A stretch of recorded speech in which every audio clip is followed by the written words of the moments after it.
Boykot Türkiye kampanyası sorumlusu İda Kaykö, medya haber muhabirlerinden Erem Kansoy'un sorularını yanıtladı. Avrupa ülkelerinin işgal karşısındaki sessizliğini suç ortaklığı olarak değerlendirdi.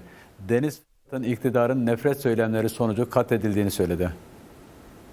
Boykot Türkiye kampanyası sorumlusu İda Kaykö, muhabirimiz Erem Kansoy'un sorularını yanıtladı. Türk Devleti'nin Başarı Kürdistan'a yönelik işgal saldırılarına dikkat çekerek Avrupa ülkelerinin sessizliğine tepki gösterdi. In the repression, in the human rights violations, and ultimately in the genocidal policies towards the Kurdish people.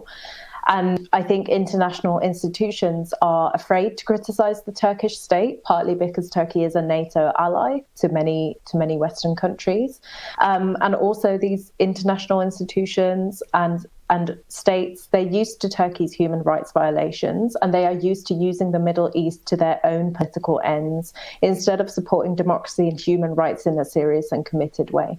AKP-MHP iktidarı Kürt düşmanı söylemleri sonucu Deniz Poyraz'ın katledildiğini söyledi. Deniz Poyraz's murder is yet another violent attack on the HDP by the far right. It's yet another case of femicide in Turkey, and her death touches all of us, and especially women who are fighting for liberation.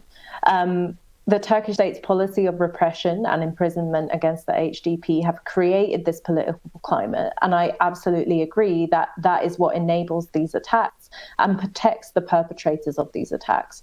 And the Turkish state should be held responsible for their actions against the HDP, and it is something that all of us should be very concerned with.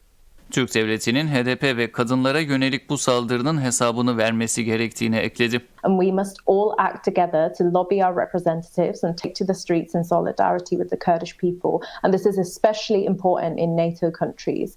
And it's more important than ever before to join the Boycott Turkey campaign and to call for an arms embargo on Turkey. That's the only way that we can make a difference in the Kurdish people's situation and in trying to stop the Turkish state's genocidal policies.